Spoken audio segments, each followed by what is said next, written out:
Hey everyone, and welcome to another Sasquatch Theory podcast. On today's episode, we have Travis from Clinton, South Carolina. His Bigfoot experiences took place in the Sumter National Forest. The Sumter National Forest in South Carolina has been known for a lot of strange activity, such as Bigfoot creatures being seen in the area, dogmen, and UFO activity. There has also been reports of missing people in the area, missing time, and other strange anomalies that people cannot explain. Local residents have reported hearing these loud booms in the sky that are known as skyquakes, and people have reported seeing these strange orbs all over the Carolinas. If you guys enjoy listening to Bigfoot encounters and strange mysteries, like the video, subscribe to the channel, and comment down below. And if you have a Bigfoot encounter that you would like to share with me, feel free to contact me sometime at sasquatchtheory@outlook.com. With all that being said, let's dive straight into Travis's Bigfoot encounters from the state of South Carolina.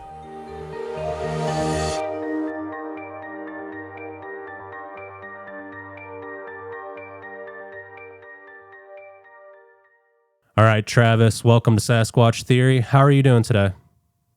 I'm doing pretty good. Better Good. than I could, better than I deserve, I guess. Yeah, absolutely. It's a pleasure to have you on the show. Travis, if you would, tell me a little bit about yourself and your Bigfoot encounters and experiences from the very beginning, please. Okay. Let's see. I'm going to start when I was a little boy. I'm going to say 8 years old or so. And we lived out in the Bonds Crossroad area, not far from here. Um, my grandpa owned a small micro farm, had cows and whatnot, and grew small crops. And we would take a walk with my mom down the long dirt road, and uh, we would go looking to pick plums. Well, they're wild plums. We call them hog plums, around here. But they was good for jellies and jams and stuff, and just eating. So we was walking along with our bags and picking plums and things, and there was, it's kind of reddish clay, and when it rains, you step in it, you're going to leave a print. So it hadn't long rained, but we came across this bare spot where it's clay, and there was this gigantic footprint there that's like 3 times or 4 times bigger than a normal person's, barefooted. And as far as I remember, it had all the toes, and it was sunk down pretty deep. I mean, it was a massive footprint, wide, and we looked at it, me and my brother, and I said, "Mama, look at this."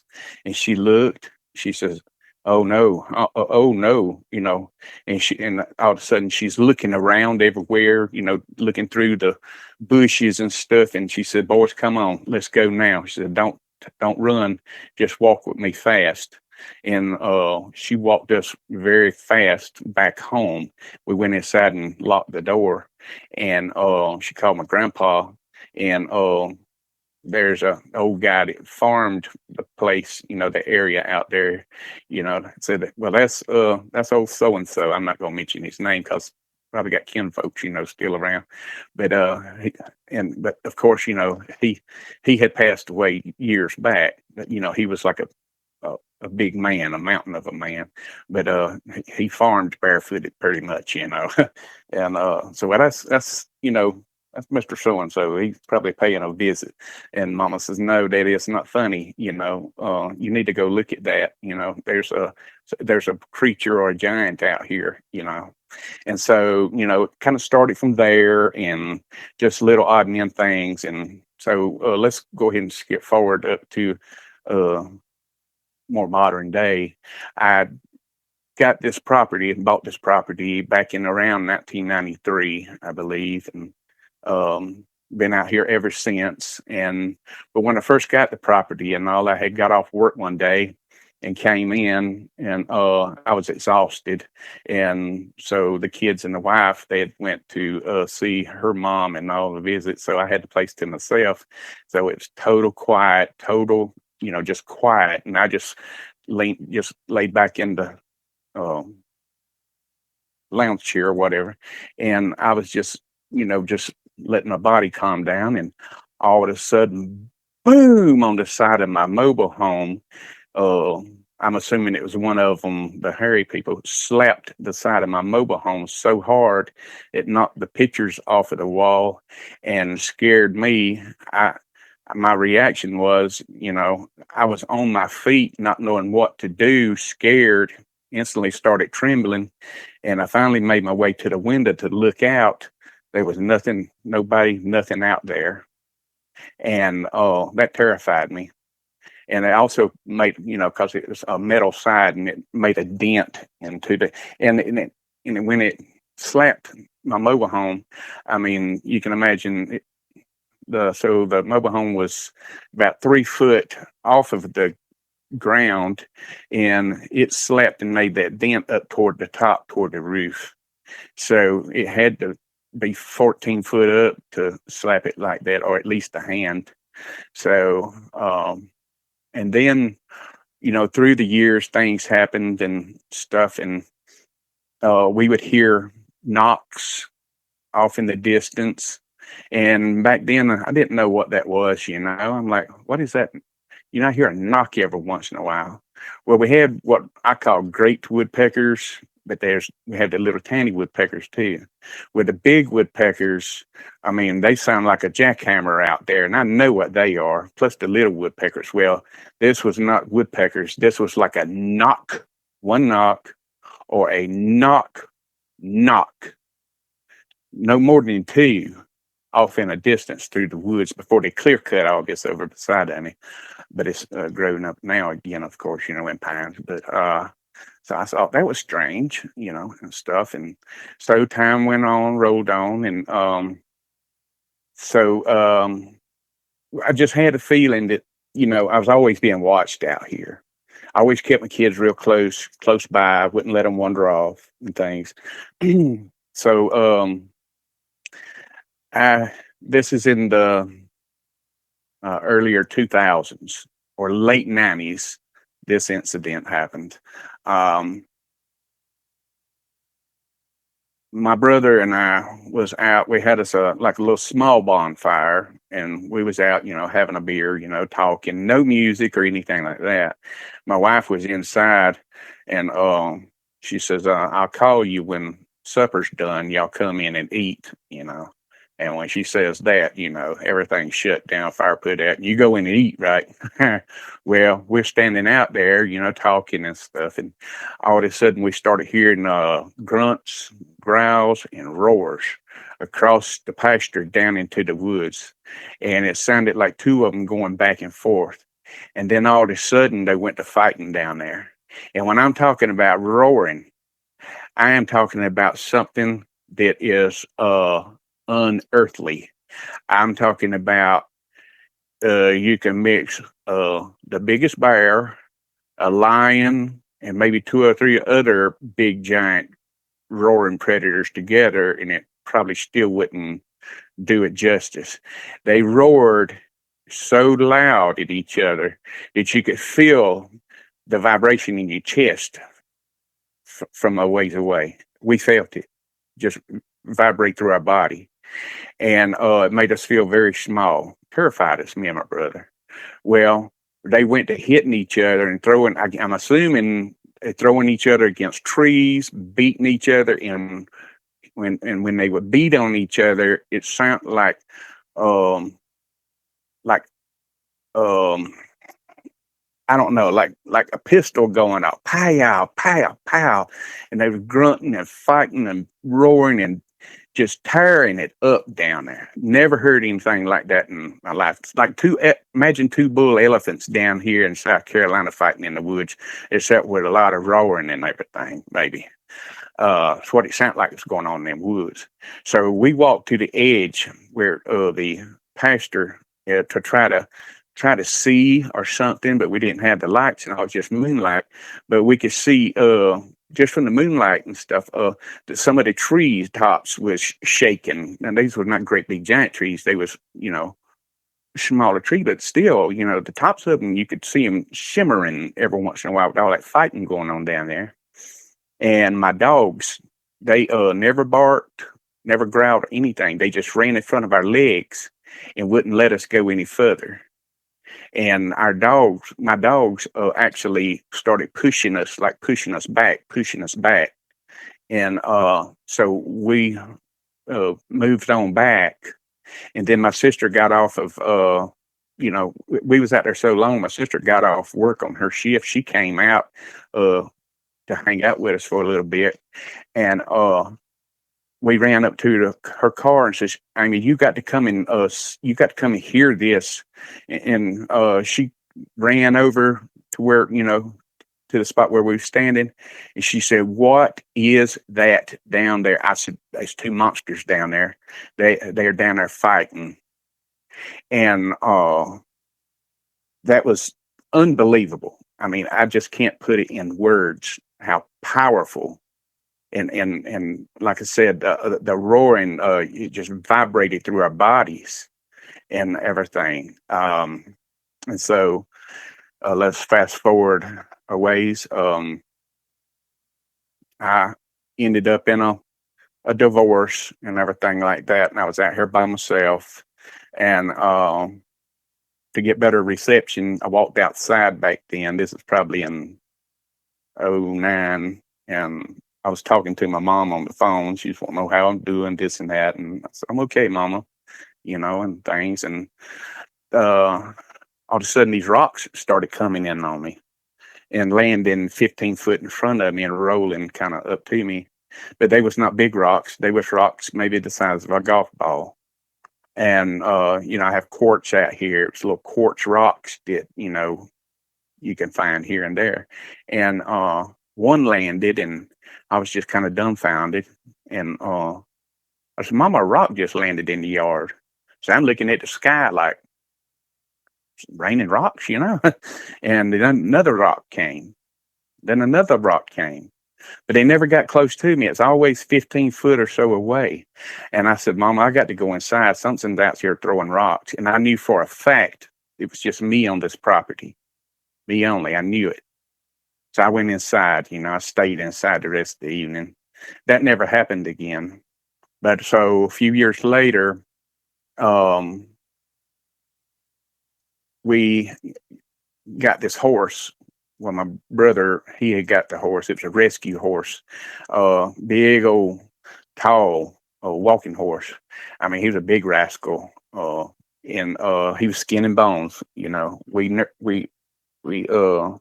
nursed him back to health and got his muscle tone back. And when he got right, we started riding, and he turned out to be a great riding horse, and very well mannered and loved people. But he hated animals. Dogs, anything that would get into his pasture, he would try to chase it down and hoof it. He was very territorial, and so he didn't allow anything in his pasture with him.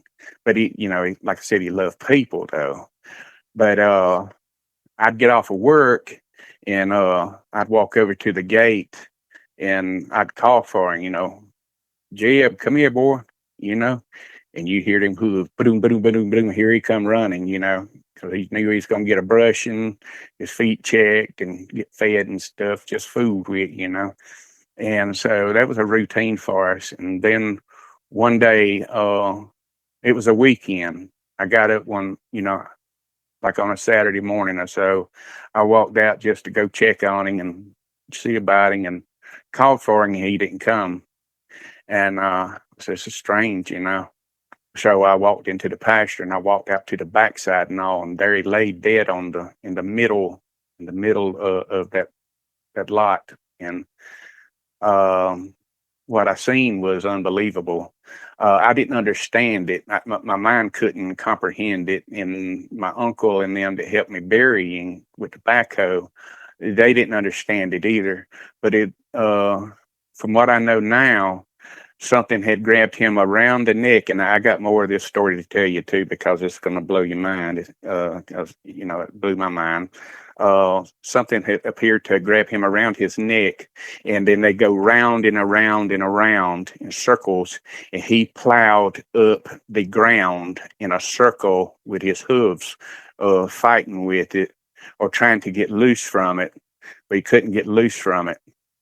It took him down and broke his neck. to the point to where his chin was laying on his back.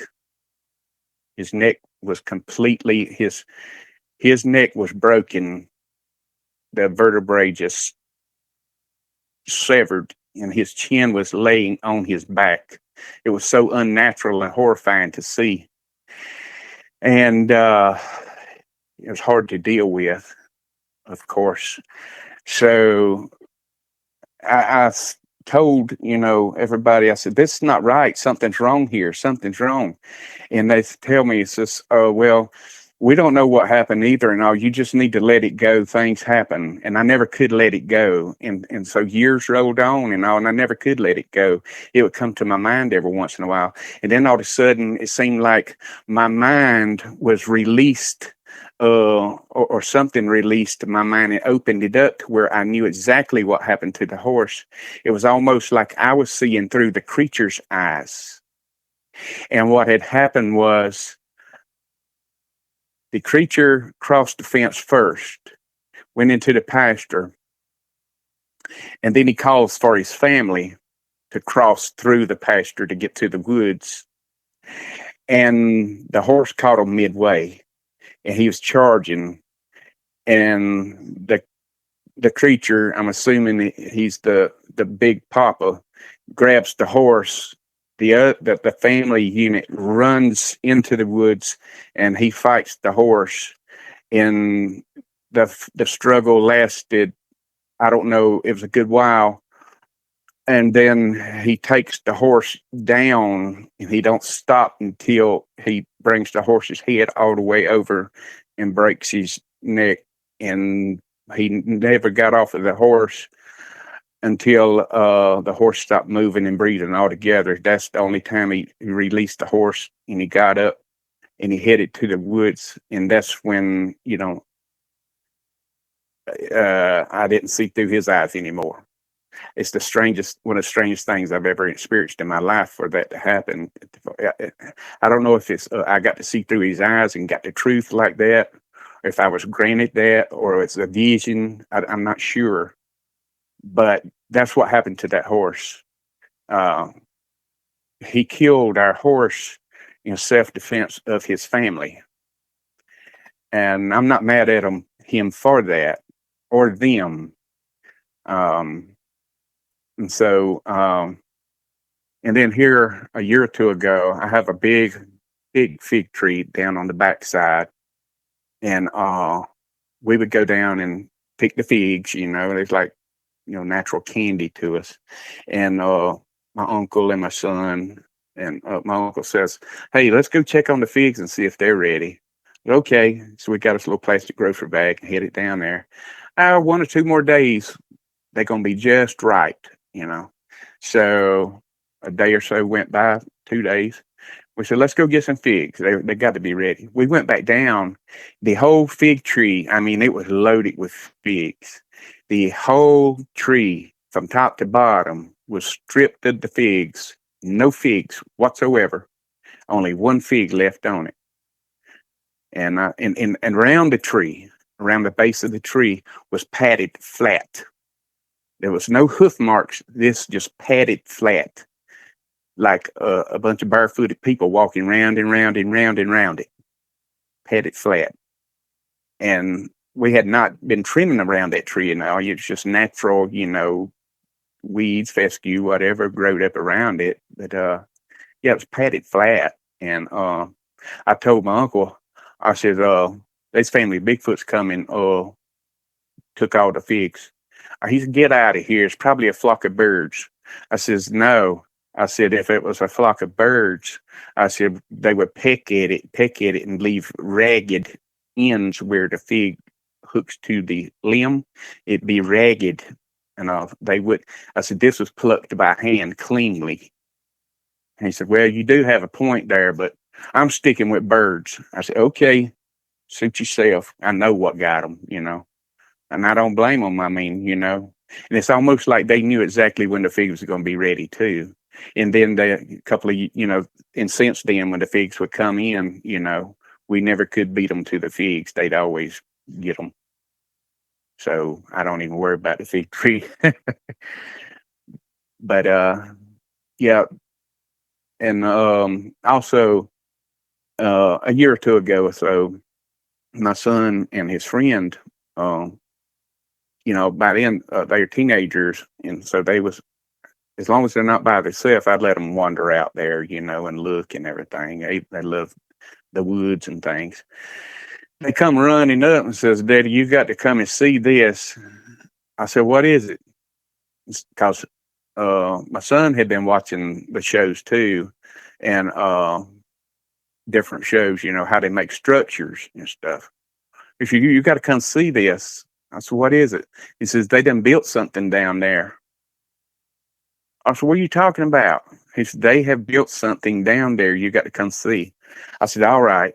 So I walked down there with them. Sure enough, they took this skinny, like sweet gum sapling, and they had drug up from I don't know where in the woods all these other that was falling sapling trees, and they made like a teepee type structure using that live sweet gum as the starter. What I'm assuming. I said, "Boys," I said, "don't get near it and don't touch it." I said, "We're going to keep our distance from it." I said, "We'll go peek at it every once in a while, see if they add to it or if they build more." I said, "But do not go to it and put your scent on it." I said, "Don't get near it. Don't disturb it. We might make them mad if you mess with it."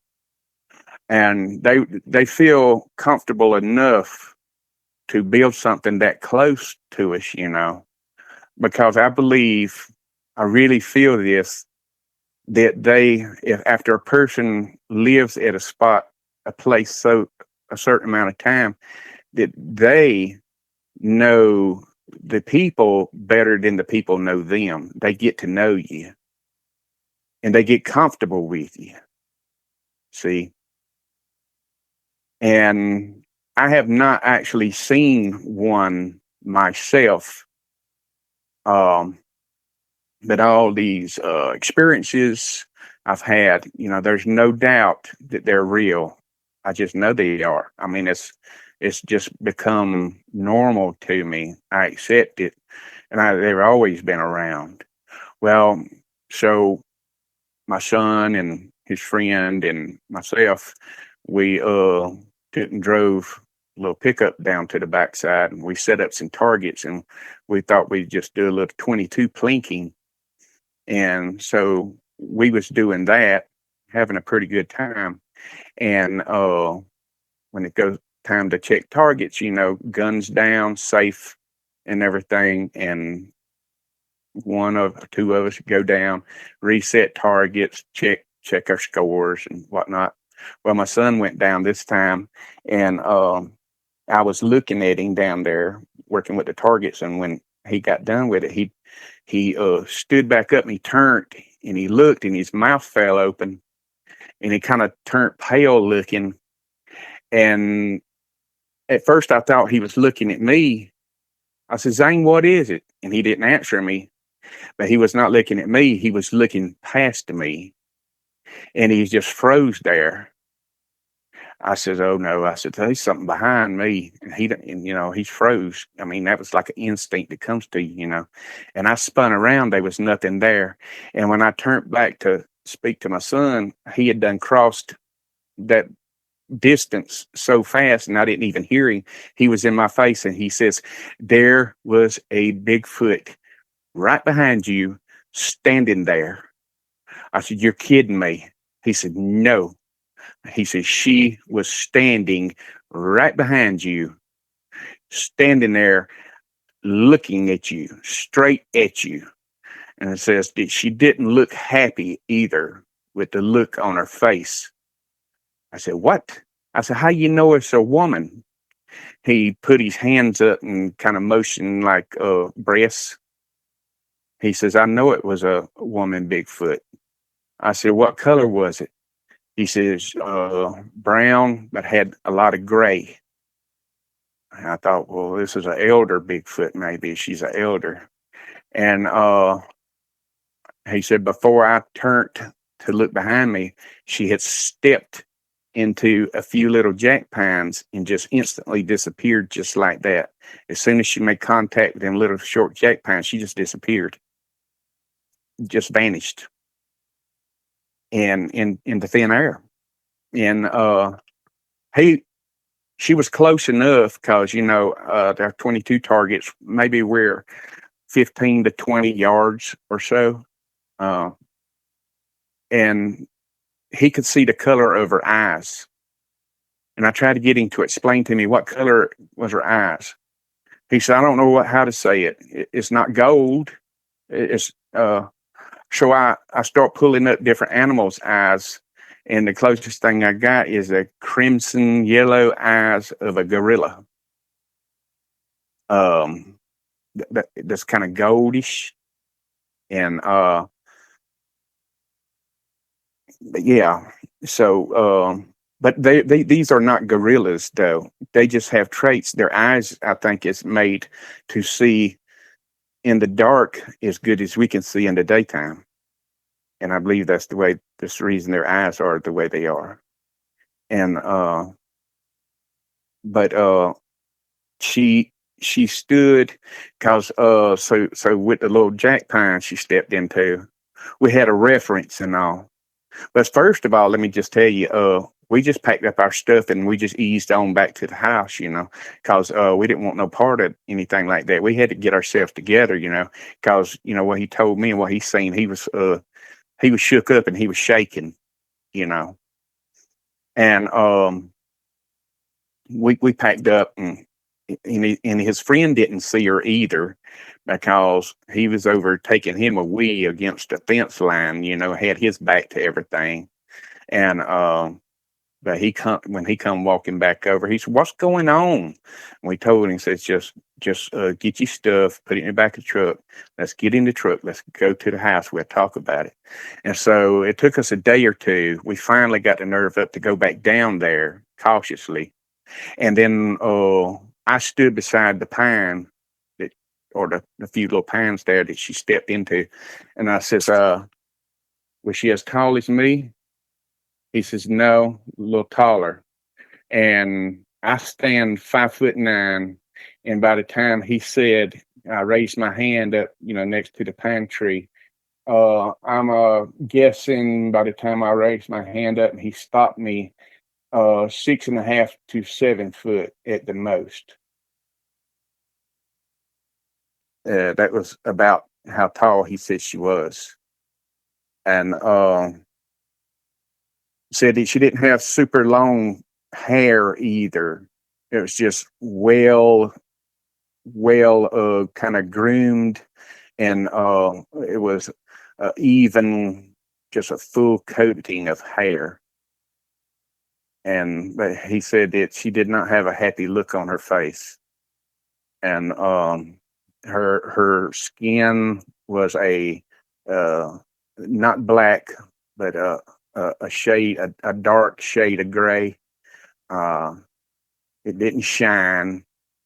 It's but anyway, that's the story on it. But I've been a while since I've been able to get out to see anything else. Oh, I will tell you this. I mentioned that I have a friend from Alaska, and I don't know if I should speak the word of the creature that he encountered because he said it's very bad luck, according to the elders up there. Can I say that to mention the name of the creature? Yeah, absolutely. Okay.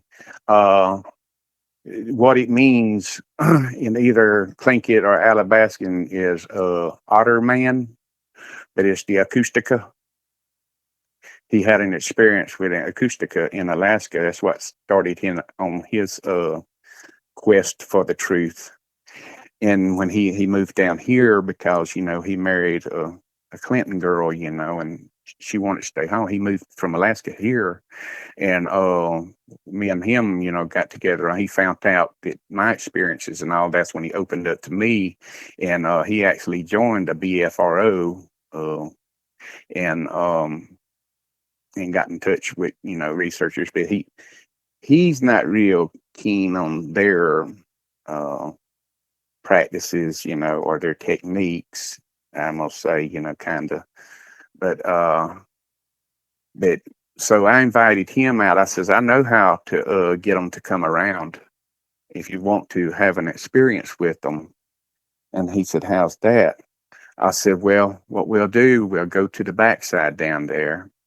I said, we'll set us up a little cooking area. And I said, we'll build us a fire. I said, we'll throw some racks on it. I said, we're going to take fat meat.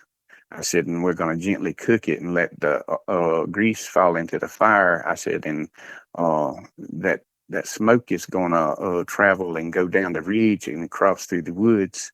I said, but there can not be any music. I said, and if you hear anything, you can't turn around and look. You got to act oblivious to your surroundings. I said, because the first time that they see you, uh, they done got your attention, they'll back off. I said, but if you just keep acting dumb, even if they start whistling or anything, I said, they'll just get more and more curious and come a little closer. I said, and then you'll really start hearing stuff if you don't even see anything. I said, that's the way it happens here. That's the way you'll get them in. And sure enough, that's what we done. We cooked, we took like a Boston butt, cut it into steaks and had all the fat and all. We seasoned it up and everything. And we slow roasted the steaks over the fire, and all that smoke just went exactly where I wanted it to, right down into the woods and everything, down the ridge. And it took about an hour or better, 2 hours maybe. We started hearing some strange whistles down in the woods. You could tell it was not just a bird, of some sort. Well, if they was trying to imitate a bird, they wasn't good at it. And it came on up a little closer, and the whistles got a lot louder. And you could hear walking around down in there and walking around. And we never cut our eyes over that way or nothing. We just tried to, well, we never turned our heads. We just cut our eyes, just trying to, just for our own protection, just to notice something's not coming up on our backs, But we acted dumb, just kind of milling around, messing with the fire, talking lowly, no music, just quiet. And we never acknowledged the noises. And they kept getting louder and louder. Then we started hearing some whoop like that every once in a while. Some crunching. It's almost like they would take and pick up a stick of a sword or something and just break it, crack, just to see if they get our attention. We ignored it. We kept on, just like we ain't heard nothing. Like we just oblivious, just big dummies in the woods, not paying no attention. That's what they like. They like control. They don't like if you acknowledge them, they back off. But if they feel like they in total control, they're like, look at these people, you know. Here we are, and they don't even know we're here. That kind of thing, That's what I'm assuming. But I done got ahead of myself because before that, my sister used to live down on my place, and she had like a fire pit, and we would smoke ribs and things like that and have cookouts and stuff. And we had the white Christmas lights run through the area just for a little lighting, and because in the fall it would get dark early, and so me and everybody had done took the food in that we cooked and everything. So we're gonna stand out by the fire for a little while longer, and we'll be on in to eat. And so they says, okay. So me and my brother was standing out there. I had my back to the fire. He was standing in front of me with his back to the woods, which was had been logged out, but it was grown up in briars and thickets and all that. Something that we can't walk through, especially in the dark with no flashlight. And we're just talking and stuff, and we wouldn't hear anything out through the woods or anything. And then all of a sudden, you ever pick up a stick and you throw it and it makes this swishing sound like that? Yeah. Okay. Well, I'm standing there in front of him, and all of a sudden I hear this swishing sound, like like that. And all of a sudden, this stick bounced off of his head, knocked his hat sideways, and it made him fall toward me a couple of feet. And I actually reached out to catch his shoulder, and he looked at me and says, "What'd you do that for?" I said, "You big dummy." I said, "I'm standing right here in front of you, talking to you." I said, "You know good and well I didn't do that." I said, "There's the stick that hits you in the head right there." And I reached down and picked it up, and I looked at it, under the lights. And I said, "Come on, let's go inside." I says, "They might be more sticks or something come and hit us." And I says, we can't be out here. So we took off and went inside. I took the stick with me and got in there, and it was a 1.5 to 2 foot long stick, pretty solid, but it had been laying on the ground for a long time. You know what a watermark is when a stick lays on the ground? It's got a watermark that runs along the side of it. So it'd been laying on the ground for a good while. So one of them picked it up and decided to throw a stick, and they hit my brother in the head with it. But we never heard anything. Just a stick come flying through the air and whacked him in the head. It didn't fall out of a tree or nothing. You could tell this stick come off the ground because of the watermark. And besides that, I didn't knew I was standing in front of him if it fell from a tree or something. No, it's making this boom, hitting in the head, the back of the head. And it bounced off his head, and he stumbled forward toward me. I imagine it could have killed him if it hit on the end of the stick, right? I mean, but he says, "Well, something got me and all," and it just kind of went over his head. He just couldn't grasp what really happened to him. He says, "I got hit by a stick out there and don't know what done it." I said, "Well, Jeremy, it's not going to be a raccoon that does it or something like that." I says, "That's the closest thing we have of some around here with thumbs." I says, "And nothing else out there, has a thumb to hold on to something to throw it." He said, "Well, all right, then," that kind of thing. But yeah, I probably got a lot more to tell you, but I think that is uh, about it for right now. But like I said, I was born and raised in Clinton or around the Clinton area and everything, and I've had a lot of experiences. I've witnessed UFOs. Me, my mom, my grandma, and my brother actually has missing time from a UFO encounter when me and my brother was real little. I mean, 6 or 7 years old. On that farm of, my grandma and grandpa's, my grandma had came up and picked up my mom and me and my brother to take us back to their house on the other end of the farm to eat supper.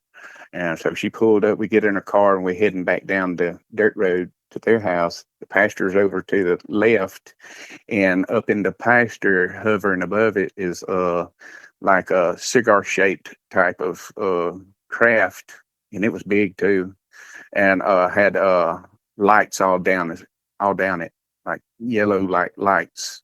And my grandma stopped the car and stepped out of the car, and Mama's hollering, begging her, "Mama, get back in the car, get back in the car." And then it's like things went blank, and then all of a sudden we're in their front yard, and my grandpa's out on the porch, and he says, he calls her Francis when he's mad at her. "Well, Francis, you went to get them, and you decided y'all just gonna stay up there, and all supper's on the table cold now." "What do you mean, Harold? I just went straight and got them and come back." "No, you've been gone over 2 hours." "Yeah." And so we don't know what happened to that time. And here about 2 or 3 years ago, uh, I, uh, me at work, my truck went down. So I ended up riding with another driver just as a crewman, just to help him. And we was a gray court to carry the truck to dump it. And we turn onto the road where you go dump. And so just right out in broad daylight, Uh, silver craft is hovering in the air, and this thing's huge. Just say, imagine a airliner with no wings or anything like that. It's kind of slightly oval and tapered and rounded at each end. I might have been looking at it from a side view and not a top view, bottom view. It may be around if we were directly under it, who knows? But it's a metallic, uh, silver, dull metallic silver, very dull, and it's just hanging there in the air. And the driver, he's driving. He just slams on the brakes and gets the truck stopped. And he says, "What is that?" But he put a whole lot more to it. And I look at him. I'm not going to call his name. I says, "You know what that is?"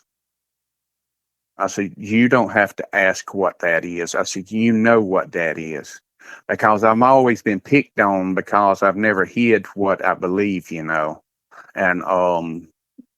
they, I've always been ribbed and picked on, and said, "Well, you seen anything today? Ha ha," and stuff like that. I said, "No, I ain't seen nothing in a while."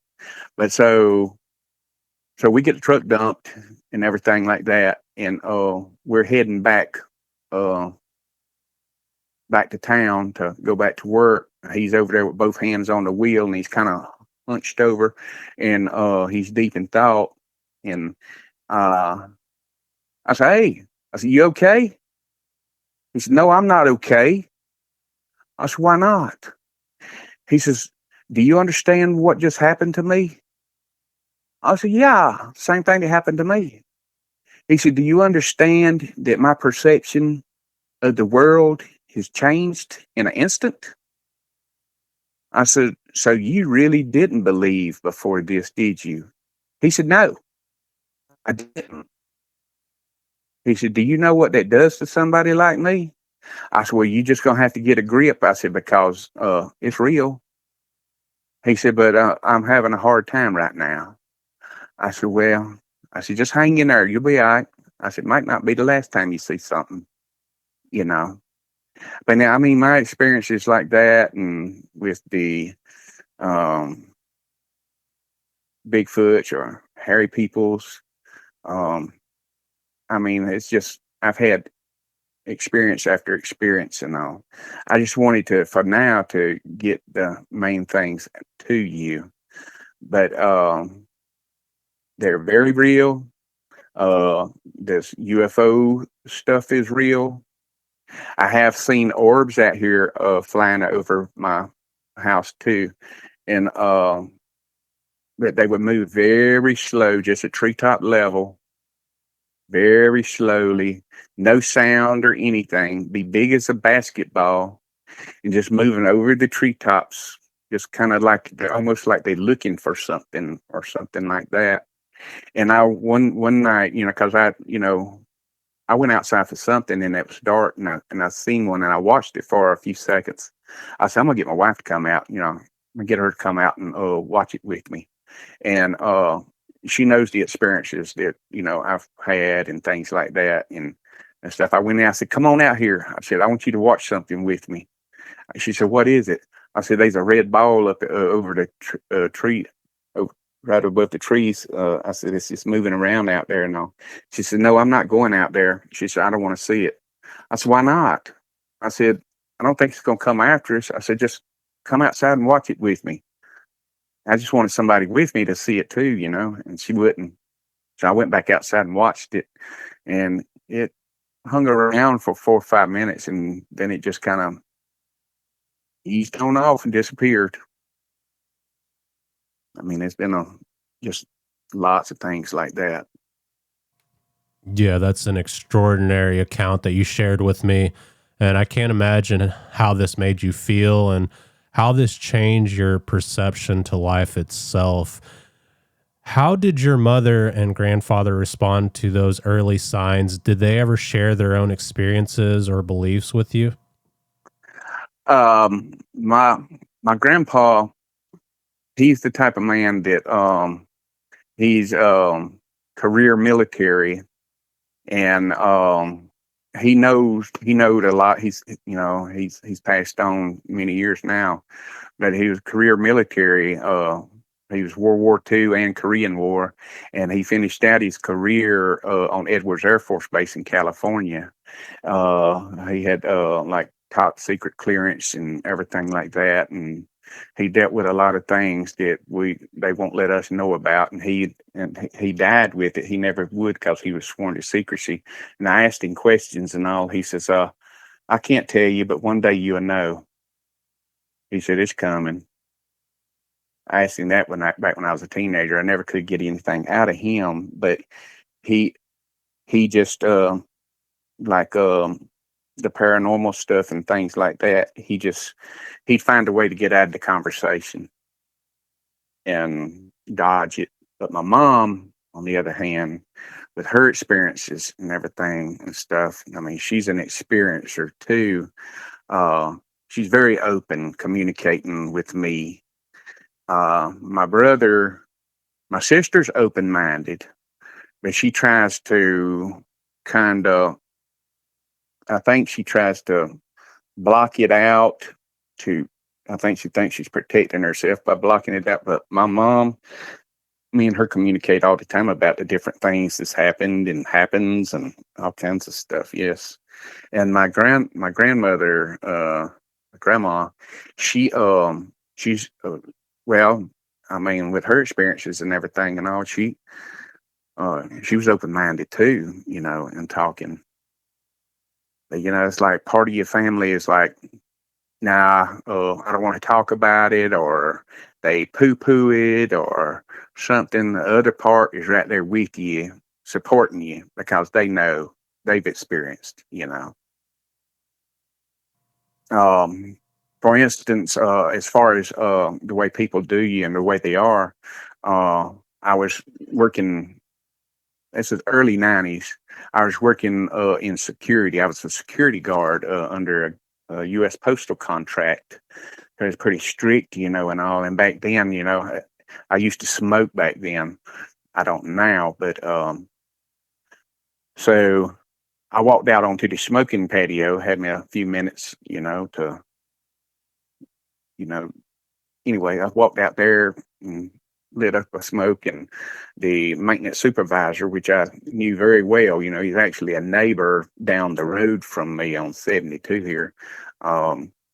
He was out there, and this gigantic bird came up. There's a cow pasture on the other side of the trees across the road. There's a lot of cows around here and stuff, but this gigantic bird, and I'm talking about this bird was big as an airplane, like a single engine or so. It soared up from behind, like it come up from behind the trees, and it went up, and then it made a hard dive down, pulled its wings and went straight down. And I couldn't believe what I see, and I seen it with my own eyes. But it takes a second for your mind to register what you've seen. On its head had a big, huge beak and all. I mean, I seen it, and uh, its head, on top of its head, had like a turf of feathers that came off of it, kind of like what a cockatoo would have, like a turf of feathers off the top of the head. But it was raptor all the way. And I turned around to the guy, that was out there. It's just me and him out there. And he looked at me. He said, "Don't even, Travis." He said, "Don't even." He says, "If you go in there and say anything, I'll tell everybody you're crazy. I ain't seen a thing." I said, "Don't." He said, "Don't you dare. Don't you put me in it." I said, "Dang, why you want to be like that?" He says, "Look," he says, "some things is better just kept to yourself." He said, "I don't want in it." I said, "All right, then." So I gave him his wish, and I didn't say a thing to nobody in there or nothing. I just went in with my mind blown, and he jumped up and he took off inside, But before he shut that door, before he let that door go, he said, "I mean it." He said, "Don't you come in here and say nothing." I said, "All right, I ain't saying nothing." Yeah. Yeah, Do you think it they're, was a Thunderbird, or I can't remember that's exactly what they call it? that's the only thing I can think of that it could be is what they would call the Thunderbird. And but it was a gigantic, like a gigantic hawk or a gigantic eagle. I mean, this thing, like I said, we have red tails around here and all. We got a pretty good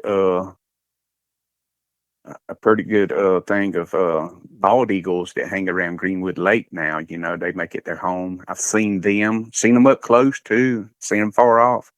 This and if you ever see a bald eagle up close and all, you'd be shocked how muscular they are and everything.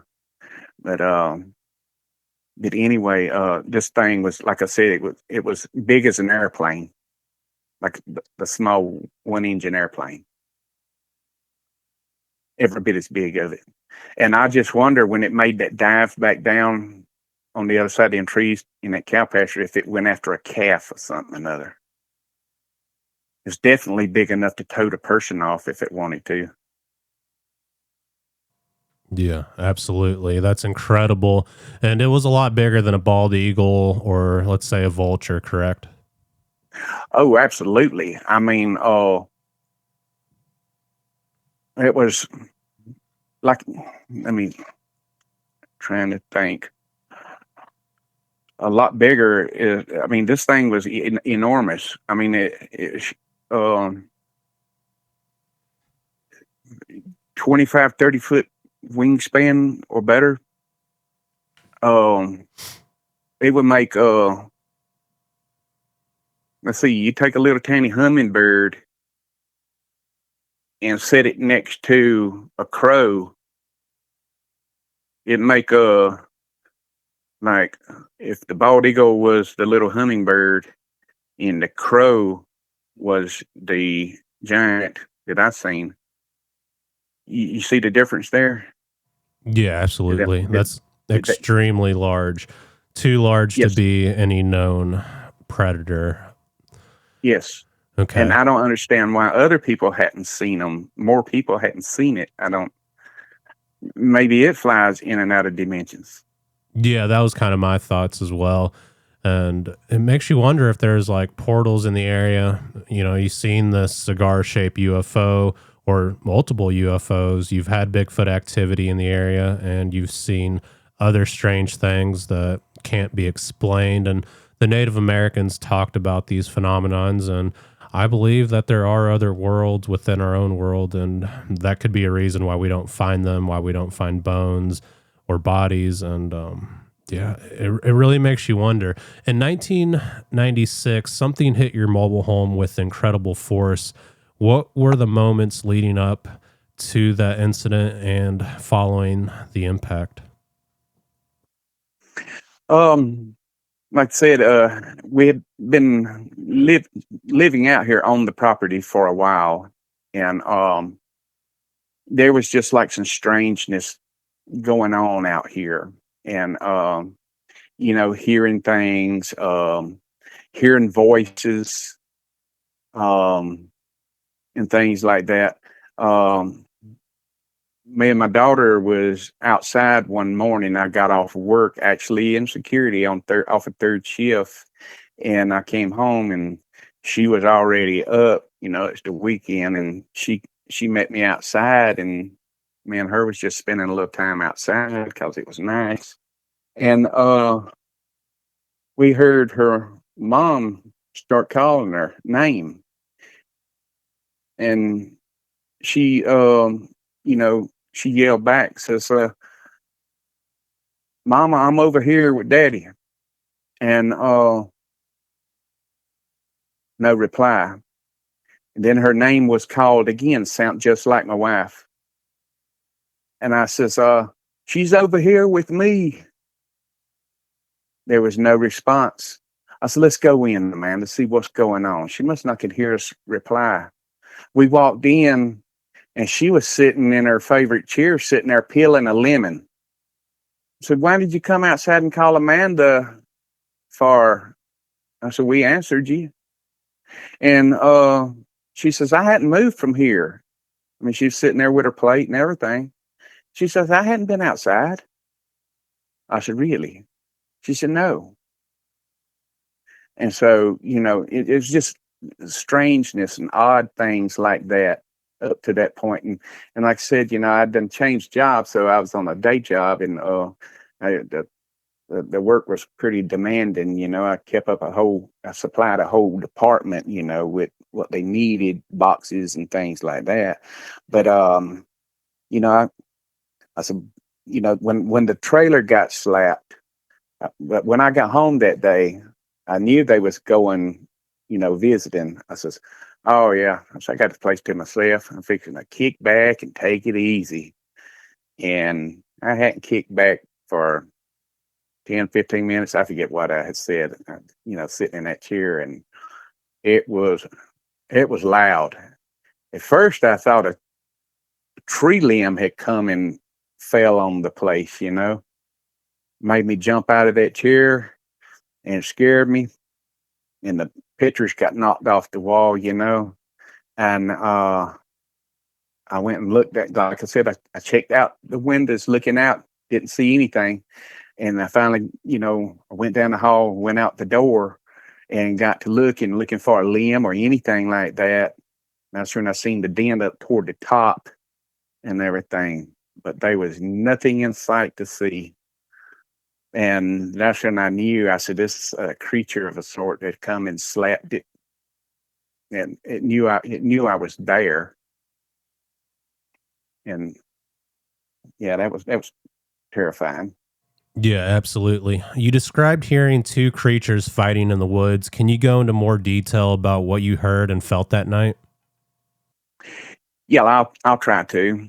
So, like I said, me and my brother, we're standing out by the fire, but there's no music or anything. We're just standing there talking, about what we want to do, wish we could do, things like that. And we start hearing these growls and grunts and things like that. And I says, "You hear that down there?" And my dogs had done got up from laying down, and their attention, they had their attention. They was looking down there, just standing there looking. And he says, "What?" My brother. I said, "Listen." And then it happened again. It got louder. And he says, "Yeah, I hear it now." And then all of a sudden it erupted into a war down there. Uh, in the violence and the power is something that I've never heard. I mean, from your craziest horror show on TV, they can't even replicate this.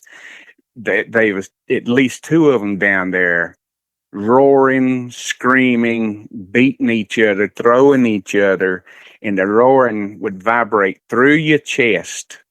I'm talking about through your chest, and your knees felt like they was gonna buckle during that, and your hair stood up, and you really, it's hard for your mind to process what you was hearing.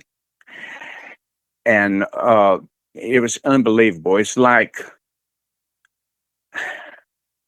two T-Rexes down in the woods fighting and tearing things up and roaring and screaming and beating.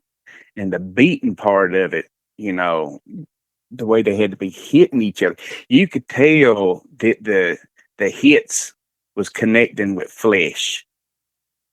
It was not connecting with wood. It was connected. You just knew it, that the beating was connecting with flesh, what you would hear. And this went on for 15 minutes or so. They did not get tired anytime soon down there. I mean, those creatures, the power that they was displaying down there, power, just the brute strength of them, it's not worldly. It's not worldly to us. I mean, it can't be. Yeah, that's really interesting. Why do you think these two creatures were fighting? I've thought about it and I've thought about it, and I don't understand it, but I have some theories. I'm like, what if one was trying to take another one's mate, or I I don't think they fight over territory like humans do. I think it has to be a lot more personal. That's the feeling I get. Um, I don't think now they are territorial to a maybe to let each other know, hey, I'm here. Maybe that's what their structures are for, or just either warning each other. I'm not sure. But I think if they fight, it's got to be a lot more personal. Like one trying to steal the other one's mate, or one of them went rogue and got himself in trouble, being put in his place. Or what if it was not two of the same? What if it is a Bigfoot and a dog man fighting? Yeah, those are all excellent theories. Did you ever return to the area to see if you can find any hairs, tracks, or damage on the trees? To tell you the truth, it took us a couple of months before we ventured in there because it scared us so bad. I wish that, well, my brother wouldn't go with me. My kids was too small. My wife, sure enough, wouldn't go. My other kin people, they said, I'm not going down there. What if it is real? I'm not going down there. And I couldn't go down there by myself. I couldn't make myself. I wish I had the courage back then to do it. I wish I'd have knew to do it. Yeah, I I don't didn't blame even, you. I just, um, standing out there, I've never, I've never been so afraid of something. But at the same time, they was down in the woods. I was up, on the other side of the pasture. Now, when I say pasture, I'm gonna say uh, to where they was down in the woods, 100 yards at the most. So out of those woods come the sound, and it just traveled right across that pasture, right in our face. You know what I mean? Yeah, and this was near or in the Sumter National Forest, correct? Yes, yes. There's a tiny little spot of my property. I have 19 acres out here, and there's a tiny little spot of my property actually joins Sumter National Forest. Wow. Yeah. And I believe that's where they're coming from. I've taken reports from Greenville all the way down to Newberry and Columbia, and you're right in between there. So I believe you. These things are Oh yeah, certainly in the area. I did an interview with a hunter from North Carolina, and he was in the Goshen swamps, and he spoke with a police officer that claims he witnessed these two Sasquatch creatures fighting in the middle of the highway. And he said one would pick up a Sasquatch and slam it down, and they'd go back and forth. And it was almost like a wrestling match. Like he thought maybe they were fighting over territory, a mate. He just said there was like hair flying everywhere. And he talked about the immense strength of these creatures, and I believe them. And it sounds like that's what was happening on your property. There were two of them fighting over possibly a mate, either with a dog man or just territory in general. yes. Um, it's got to be something like that. But like I said, as far as territory, they have such vast land and everything like that. To me, it seems like if they fight, it's got to be a lot more personal than territory. Um, that they know each other. One's got a grudge against the other of a sort. Uh, I just, that's just the way I feel. I mean, I don't know. I can't help it. Um, but man, I'll tell you, uh, I wish I've got to get like I seen one of your videos, like get a what is a Panasonic camera video thing. Hmm. I've got to get one, and when I get my hip healed up and everything like that, and I plan on doing some catching up outside, and I want that thing right where I just have my hand on it, just in case, because you never know. Yeah, absolutely. And The camcorder is about the size of a Coke can and it can fit in your pocket and it can zoom in so far away. And I believe it's called the Panasonic HCWX-F991. There's different models, but they can all pretty much do the same thing and they have night vision and just a bunch of different settings. They're really easy to use. And I would highly recommend it to anyone who's experiencing activity on their properties. I've got to get one. I'm gonna have a kit. I'm gonna keep like plaster of Paris with me when I get out, and like the camcorder. At least have some basics.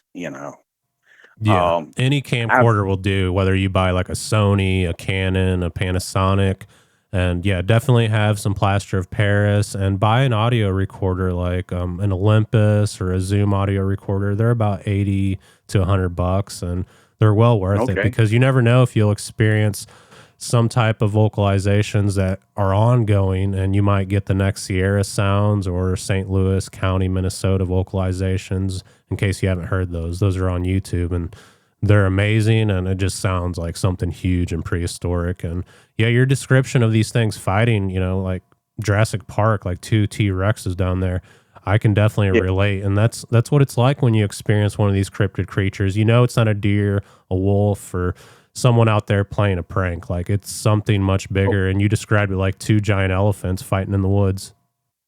yes, except for with the roaring and screaming.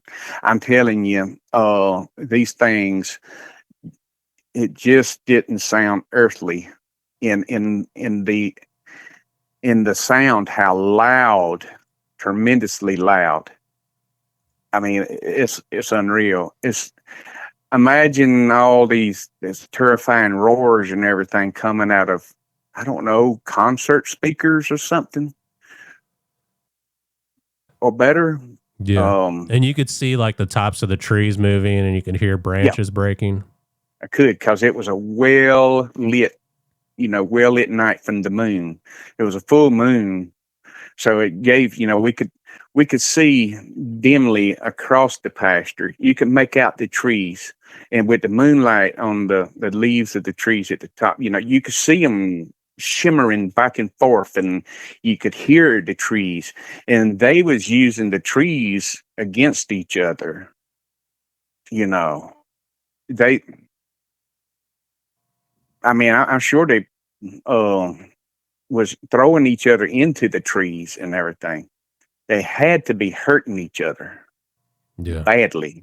And what time of year was this? Do you remember if it was in the summer or the winter time? Well, it's very rare that we would start a fire. I think it was like in the fall.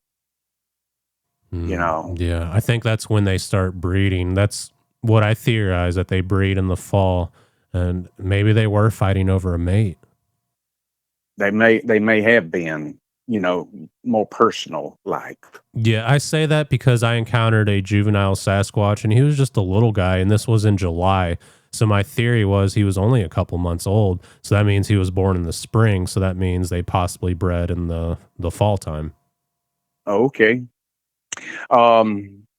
My brother and my mom live in an apartment, and their next door neighbor, right next to him in the apartment, um, him and his family, excuse me, him and his family used to live out in the country. I forget exactly where, but it was kind of isolated.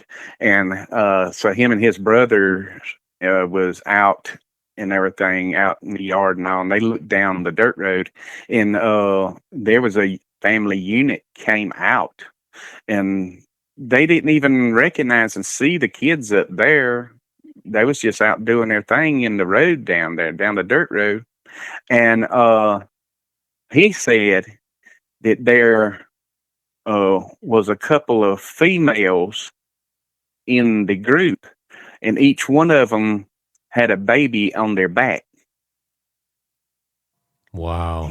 Yeah, that's Yeah. incredible. So they carry their babies. I've heard that before. There's also footage. I can't remember what it's called, maybe the Independence Day footage, where a mother Sasquatch picks up the baby and she carries it off into the forest. Uh-huh. And if in like just kind of leisurely, like, now I'm sure she had to take off running. She's gonna reach and get the baby and hold it and run away. But just for everyday thing, he said they just looked like they wasn't concerned that much, and the babies was on their backs, just like they were supposed to be there, like they fitted on their backs. Yeah, that's incredible. Mhm. And your dogs had an interesting reaction to the event. They tried to push you back. Do you believe the animals Yes, can sense cryptids more easily than humans? absolutely, I do. I sure do. I think that they can I think they pick up on spirits. They can pick up on the cryptids and everything. And I know the difference in my dog's barks and growls out here. And since then, I have new dogs and all because my old dogs has passed on, but I get to know their barks, and they're kind of like their language, and I can tell when they're afraid, or there's somebody out here, or somebody's come to visit, or you need to come and check. There's something going on, type barks. And so, but yes, they absolutely know. They Yeah, do. I would agree with that. Can you walk us through what happened with the horse and why do you think they broke the horse's neck? And I'm sorry to hear about that, by the way. And I'm sure that was an awful sight to see. It was horrifying, because we had got attached to the horse. Uh, we can't have horses anymore now because it's just they demand too much, as far as taking care of them properly. But back then we was able to and stuff, and so a horse to us becomes a family member once they integrate into your family. But he was a rescue, and we brought him back to health and all, and got him healthy, and he was happy. But he liked people, and but he did not like animals. He did not like dogs, anything. He was territorial. Uh, he would chase any kind of critter out of his pasture. As far as critters going in his pasture was a no go. He was going after them. That was the only bad thing about him. So, like I would get off of work, and I'd go and I'd call for him, and here he come. You hear the hooves first, and then you see him. You run up, and take care of him and everything, and stuff. Spend time with him, and so that was a routine, like I said, and then one day, well, it was a weekend, a Saturday, I think.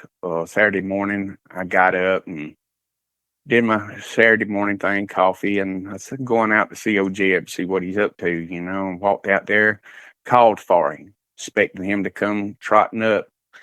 He didn't. Real quiet out there, nothing. And I instantly, him not coming up, a bad feeling came over me. So I went through the gate. When I started out across the pasture, the pasture narrows through an opening that opens up into another spot. And so I was calling him as I was going. No reply, no response. And then when I went through to the clearing, uh, there he laid right in the middle. He was laying on the ground, and his neck had been broken. Had been broken to the point to where his head was twisted backwards, and his chin and muzzle was against his backbone. Uh, the circle around him, he had done it with his hooves. He had torn the ground up and plowed the ground with his hooves round and around.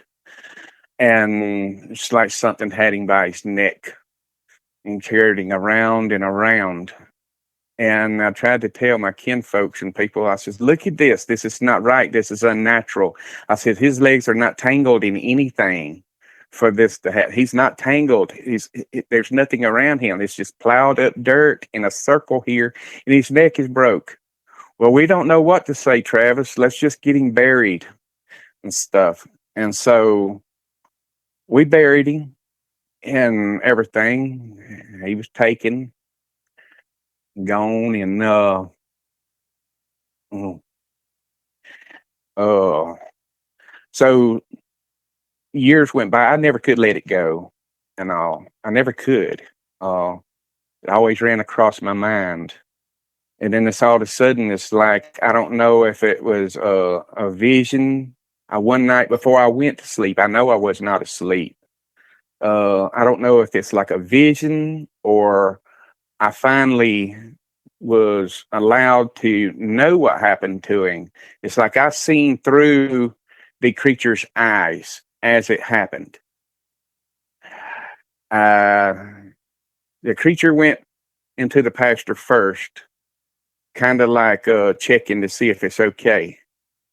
And then he calls the ones behind him to come. They all start to go across the pasture. The horse, they can't get across in time. The horse charges, and he grabs the horse by the neck, and around and around and around they just go.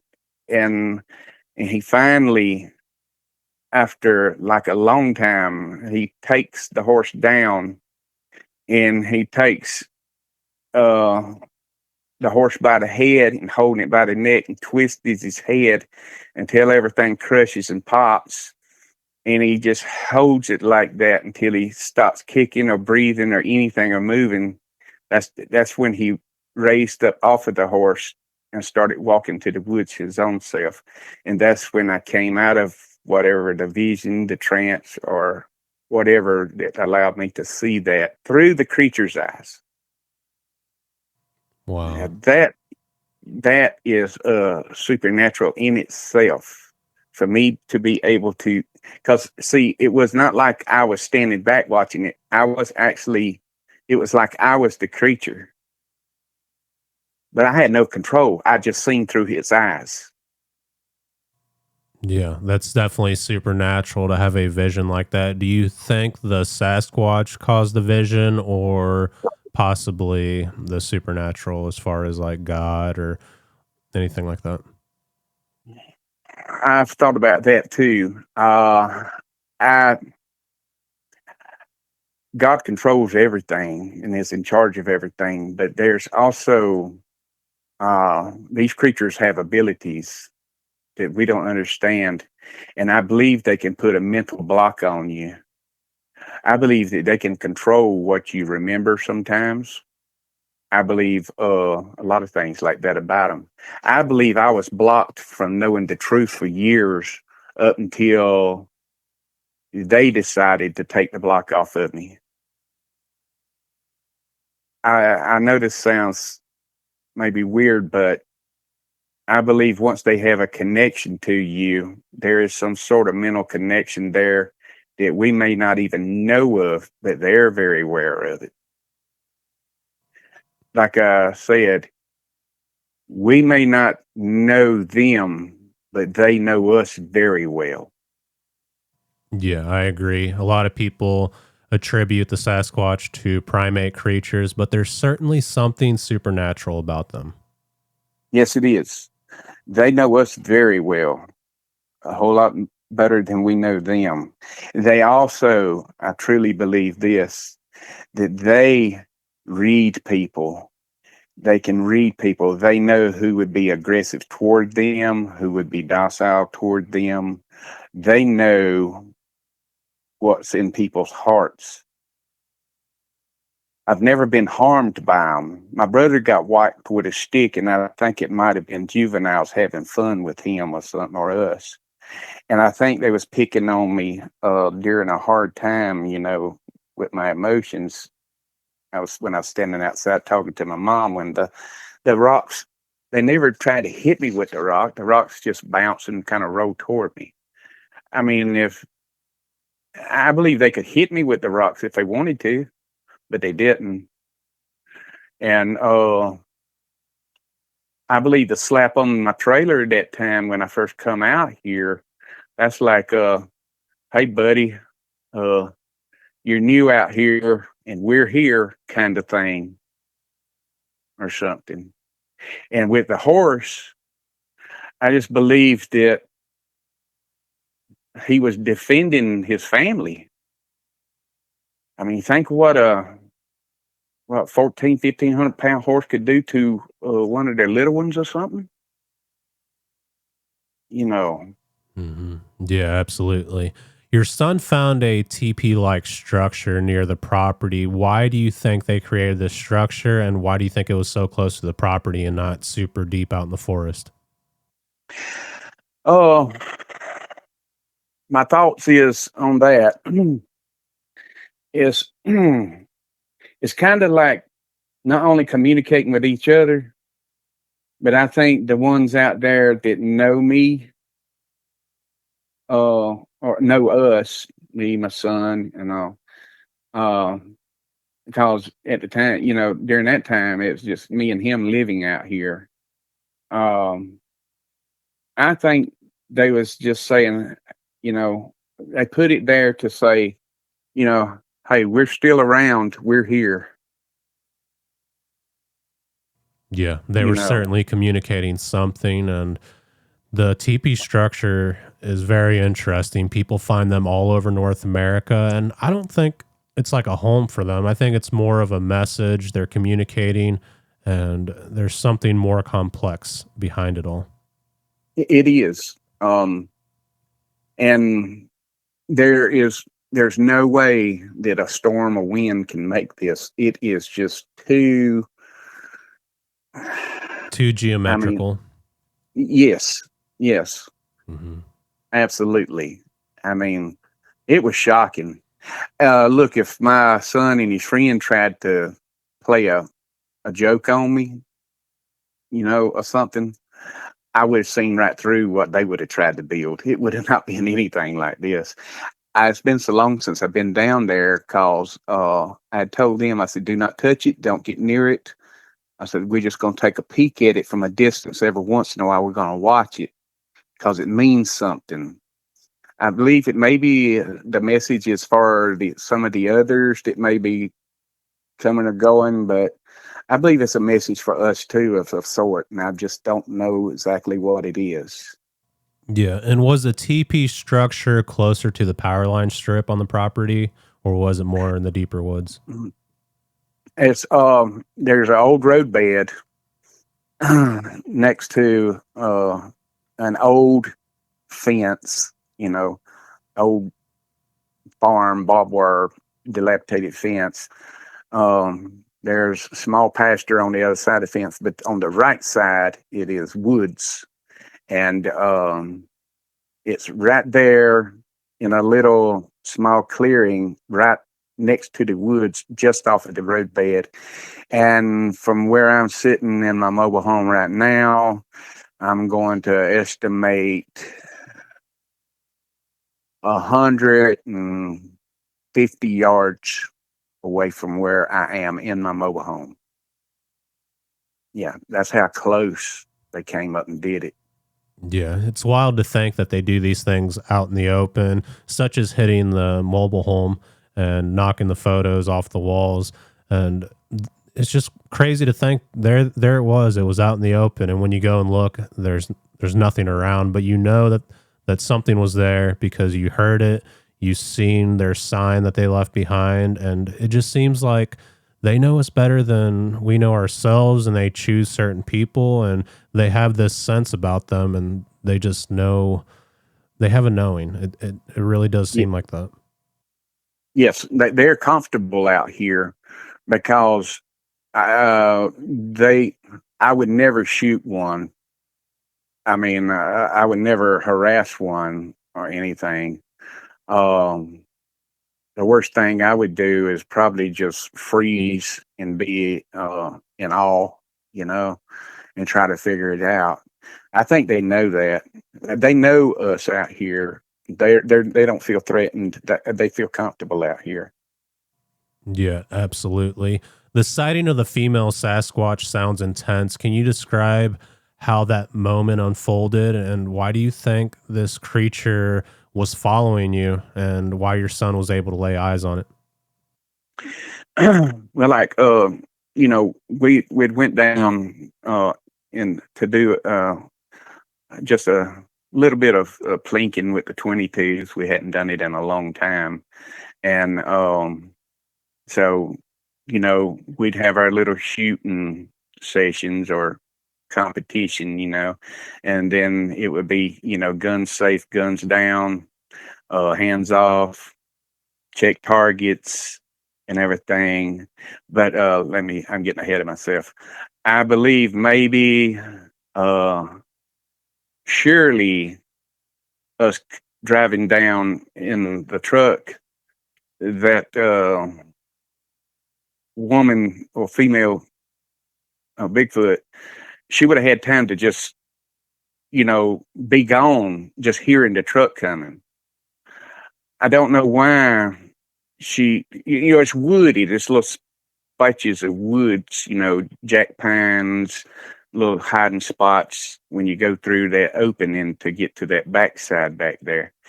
And I don't know why she waited in because we was in the middle of our little plinking session,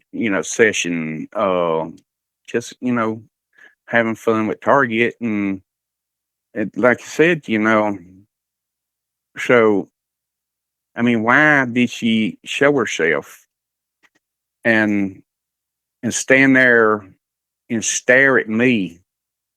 I'm talking about, and my son said that she was looking at me intensely. She wasn't moving or anything like that. She was like a stone, just fixated on me. And I had my back to her. And then her eyes went, she made eye contact with my son. And then when I realized there was something behind me, he was looking past me, and the shock on his face, I spun around. She was gone. But my son said that as soon as I started when she made eye contact with him and he was looking straight back at her, that's when she took off and just disappeared into the pines. And that when I got turned around, she was gone then. But I I'm I just don't understand it. He don't either. He don't understand either. He says, we was making noise with the 22s. Why would she even stop like that? I said, I don't know. I think she made her presence for a reason. I think she was trying to say something. Yeah, absolutely. Possibly she had little ones around and the 22s were disturbing the area. I didn't think of that. I Yeah. did not think of that. Yeah, it's a possibility. And your friend from Alaska mentioned the Kushtaka, and you guys were out there. I believe it was him around the campfire, and you could hear footsteps and whoops and sticks being thrown. Is that correct? Yep. Did I get that right? Yes. Also whistles, and like they was taking sticks and just cracking them and breaking them. Like we would take and put one over our knee to crack it and break it to put it in the fire to shorten it. They was taking and cracking and breaking them. They was whistling. They was doing the whoops and whistling and walking around down in there. And it kept getting more and more intense because we was ignoring them on purpose. Like we couldn't hear them. We was acting naive. That's the best way to put it.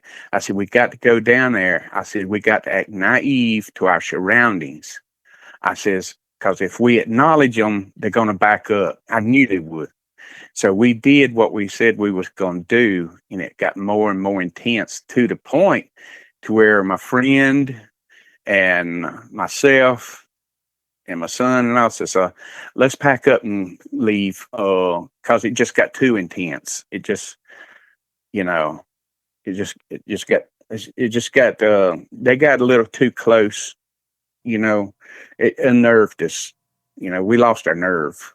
Yeah, and the Sasquatch will often communicate by doing wood knocks and whistles, so there had to have been more than just one. It sounds like the clan was around you, or at least a group of them. Yes, yes, it was more than one. I Yeah. mean, they was us intentionally acting like, they wasn't there, ignoring them. They was having fun with that. They was getting more and more intense. It's like, what is it going to take for them to recognize us? Yeah. In a way. And it sounds And it, like a handful of the experiences that you had were around a fire or a campfire. Do you think they're attracted to the fire or the smell of the smoke? uh, they're they're really attracted to fires at night. I suppose because the wood smoke, and you can see a fire from a long way off too, and maybe they like fire too, but I guess they can't use fire or don't want to because they're certainly intelligent enough to. But that would give them away too. Uh, but let's see, noise. Uh, they Certain noises I think brings them up or makes them interested.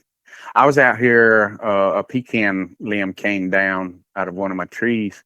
I says, well, I'm going to saw this thing up and stack it, and then I'll be able to cook me some, chicken, like pit chicken or something with this good pecan. So got my little steel out, and went to sawing, and I jumped the chain. So I dropped the tailgate, went to working on it, putting my chain back on, and all of a sudden, it was a little ways off. I could tell it's a good ways off, but there's that whoop, and I turned around. I knew what it was, and the only thing that could come out of my mouth was "hello." What else am I going to do? But that kind of brightened my day a little bit. You know what I mean? I don't know how to explain it, but yeah. Yeah, absolutely. And do you think these are physical animals, spiritual entities, or something in between? I think that they can be physical. There's no doubt whatsoever that they can be physical, but at the same time, they have some sort of ability to vanish. Uh, they don't have to go to a portal. I think they have the mental capability to instantly open one to step in to come and go as they please. But I believe that they are physical. Yeah, absolutely. And what message or warning, if any, do you believe these creatures are sending to humanity? Um, that's that's hard. It's hard to say.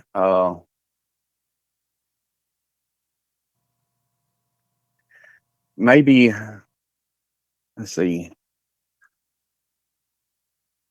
Really, I think that's something that I would need to think on. Um, Yeah, because it certainly seems like they're trying to tell us something and they're choosing certain people for a reason. yes. Um, I think that we should be more in tune with nature and the things around us. And I don't know. To me, it's almost like they want to say that. there's a better way than the way we've turned. Yeah, I agree. And there's a lot of controversy when people mention that it's their woods, not ours, and people claim, and it's true that God gave us dominion over the earth, but he didn't say destroy nature and kill every animal to extinction. Exactly. Absolutely. We're supposed to be stewards of the planet, not destroyers. Yeah, absolutely. And it seems like that's what's happening today with large amounts of logging, people building all over the place, and people just shooting things just to shoot them and not to utilize every bit of the animal. I think it's okay to hunt, but when you just start killing things just because you see a raccoon on your porch and you just toss it in the woods, that's different. You're not using the animal for your benefit. When somebody does that, like that, um, I know a lot of people may not agree with me. If the animal is not threatening, I mean, you got cases of rabies and things. The animal can't help it, and we can't help it. We have to protect ourselves, and the animal has to be put down to get it out of its misery. But for a perfectly good animal that's just confused, wrong place or something, or wanders up, for somebody to just kill it and chunk it in the woods, that is a form of murder to me. Yeah, absolutely. There's people It out there is. like that. They'll see a bald eagle or an owl and they'll shoot it and be like, ha ha ha, I hit it. Yeah. See, those type of people that do that, they have evil in their heart. And the only reason they're not killing their own kind is because of they'll get tracked down and put in prison or get the death penalty. That's the only thing that stops them type of people that can do such things like that and live with themselves. Yeah, That absolutely. that's the way I believe. I believe the Sasquatch are watching when people do these things and they know people's intentions. And I believe they pick certain people. And the Sasquatch was a symbol in the Native American art, and it was described as honesty. That's the symbol and the word for Sasquatch, and I believe they pick honest people who have a good heart. I believe that too. And I hope they look at me like that because they do have a relationship with me out here and my son. They do not feel threatened out here. There's no reason for them to feel threatened, and they have a way of knowing. Like I said, I believe they know us a lot better than we know them. And yeah, and like you said, honesty. Maybe that is the purpose. Is um, we should be able to live alongside each other in peace. I would like to tell you something that my mom said. You know, she wants to get back out, come out here with me, you know, to live out the rest of her years, you know, and get out of those apartments, you know, because she has no freedom there. And she's an outdoor person and all. I said, well, Mom, you know, if we get you out here and all, I can get you some raised bed gardening so you don't have to bend and all, and you could sit in a chair and, you know, do your thing. And she said, well, I want to plant fruit trees. I said, well, you know, the hairy ones will come in and get everything. She said, that's all right. We'll just plant extra. Yeah, she's planning ahead. Yeah, that's what she said. She said, that's all, and it just like just natural to her. She said, well, that's all right. We just plant extra. So that's her way of thinking, you know, and it always has been, you know, to share and, you know, and I used to have chickens, you know, and one day my some of my hens they went out into the pasture, went out further than what they were supposed to, which they're chickens, they don't know any better. I said, a hawk's gonna come down one day. And my wife was looking out back then, you know, she was looking out the window. She said a hawk just took one of your chickens. It's down there eating on it right now. What are you gonna do? I says, I guess it's got a chicken dinner. She said, and that's it, just like that. I said, yeah, we like chicken too. You know, sometimes you don't go after something because it's trying to eat. And I put the hawk having the chickens like that in that position. So, you know, Yeah, absolutely.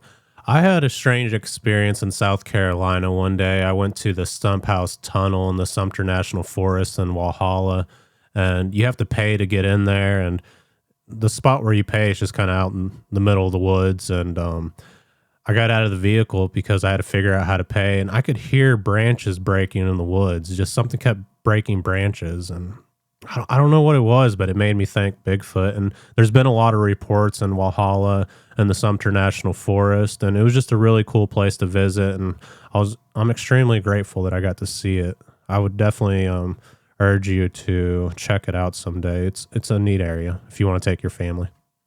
I'm familiar with that area because when driving trucks and stuff.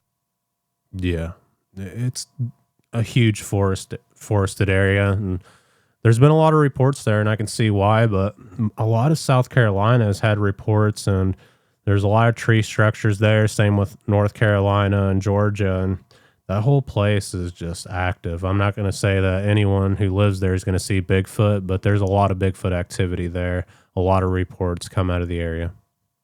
And in that area, there's a lot of trout streams and all too. I believe in up around Walhalla area and stuff. Hmm. I imagine there's certain times of year the frogs and the trout. I imagine it'd be easy for them to catch trout. Oh yeah, Real, absolutely. That's a food real. source for them. And there's also a lot of missing people in those areas. You mentioned missing time when you encountered the cigar shaped UFO. Do you believe that's connected with the Sasquatch activity in any way? I don't know. Um, I'm not sure. I've heard that people have kind of put UFOs and Sasquatch together, but so far with my experiences, that's really not been the case. It's just, but I can tell you there was you know Bigfoot activity out there on Grandpa's farm. There would be something come up from the woodline, just inside the woodline at the edge of the pasture, and it would roar and everything real loud, and it would just echo all the way across the farm. And it scared all the animals up and everything. I mean, everything got real quiet and real still, like trying to be as small as it could. Even the cows would hush up. And they would do that for a while, and then it would go away. That was when I was a kid, no. Yeah. But It's and hard to say there if were there is a connection there with the UFO and the missing time and the Sasquatch activity. And yes, possibly it's just two strange things happening in the same area, but also there's been missing time associated with Bigfoot encounters. So it's just something to note down, but we can't say for sure that it's connected, but definitely food for thought. it is absolutely it is. Yes, I will tell you one more thing too that just came to mind. I mean, I'm kind of jumping all over the place. I want to try to keep things in order the best I could. Now, this is a story here from one of my kin people, uh, ancestor by now. Is he's called Uncle Posey. And this had to be back in. It's on that same property too, also that my grandpa owned, the same farm. But back then, it was just a little old shack of a house, with a fireplace that cooked on and things like that. Very primitive. You drew the well with a bucket from, drew the water with a bucket from the well, that type of thing. But this is like the story through my family is passed down. It's like must have been in the 1930s or something like that. And Uncle Posey during his time, he was known to be a drinker. And the way all the women was in the family and everything like that, if they caught one of their men take one drink, oh, he's a drunk, that's it, he's a drunk, you know. And but anyway, so Uncle Posey claims he was sitting on the porch and he looks out across the pasture, and here come this thing running out of the woods. It was on 2 feet running, and it had a long face with fangs hanging out of its face, shaggy, long black hair hanging down, blowing in the wind. The hair was long enough to blow in the wind, and off of its hands there was long black claws, and it ran at a real fast run across the pasture, jumps the fence with one jump, and disappears into the other woods. And he jumped up and ran inside and says what he told him, what he seen and everything. And it says, Posey, you drinking again, are you?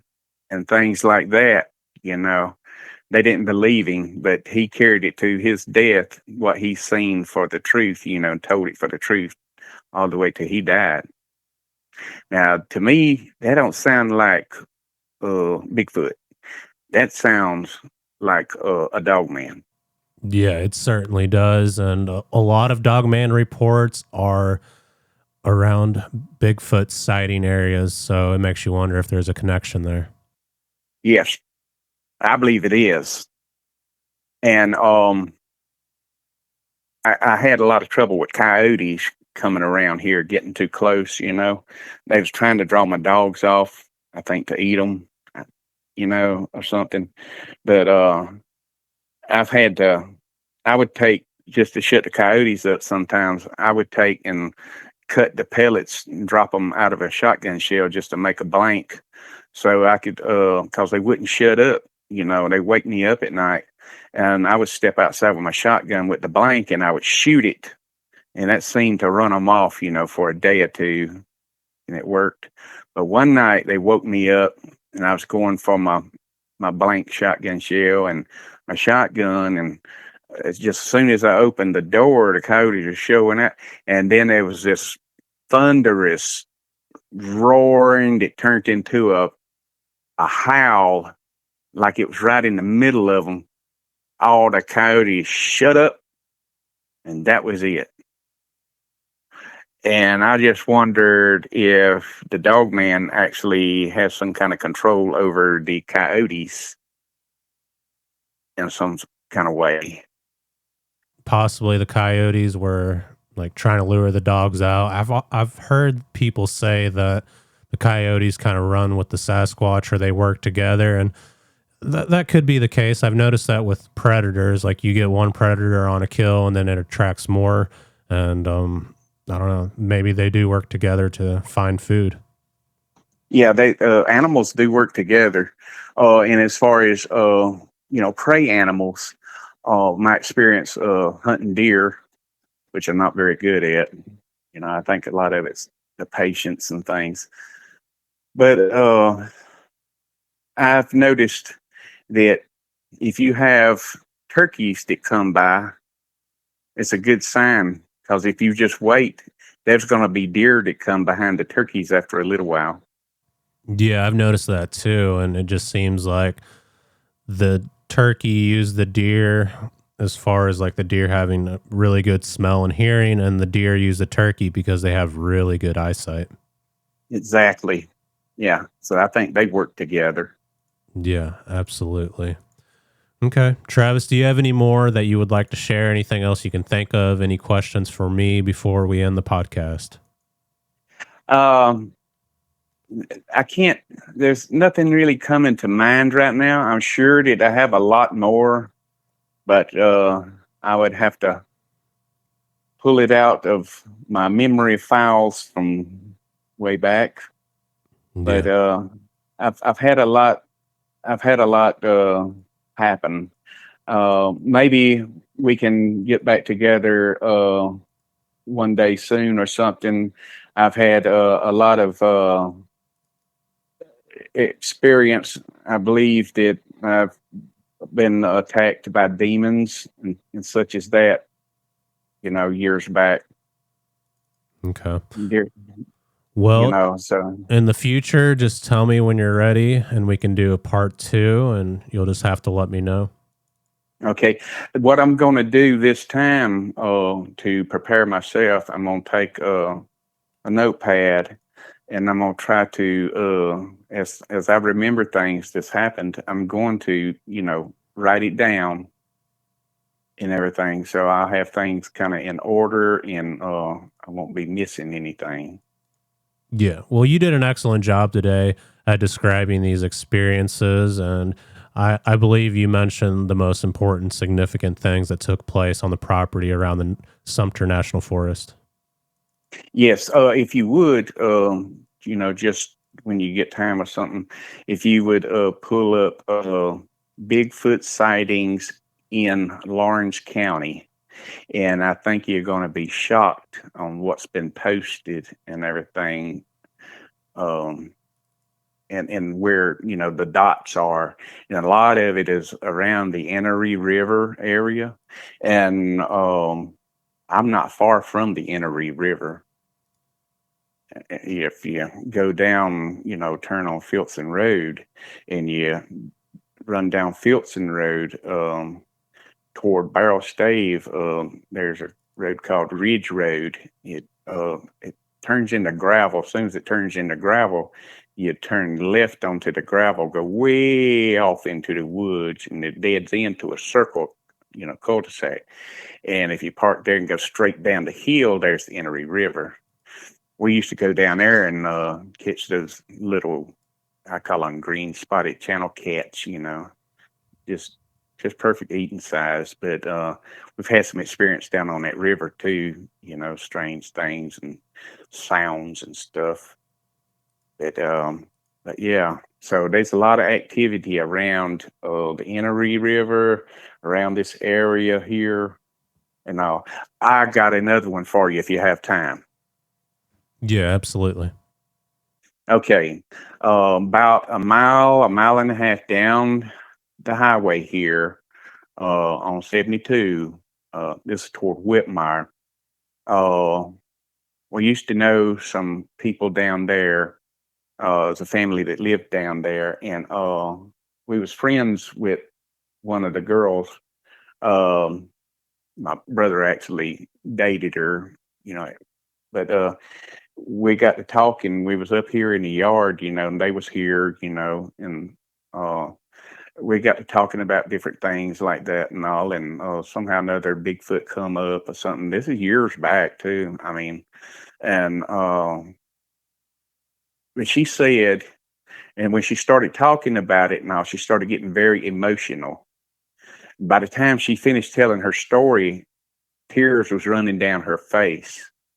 And I just want to tell you that first, so you know just how intense and all the story was for her, or the experience was. Uh, her parents, uh, her daddy was a preacher, but her mom and dad, they worked like second shift in the mill back then. The cotton mill up in Clinton or Whitmire. And the kids was trained. They was not allowed to have a gun to scare off the possums and raccoons away from the chickens. So their shoo away items was mops and brooms like that. And they would run out there when they hear the chickens at night, because it's done got dark.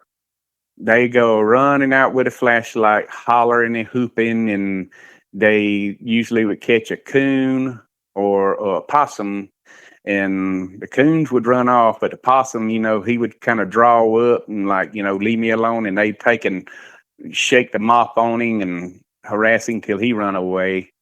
That was the way they protected their chickens. So one day the chickens was showing out and everything and all, and they says, okay, something's after the chickens, let's go get them.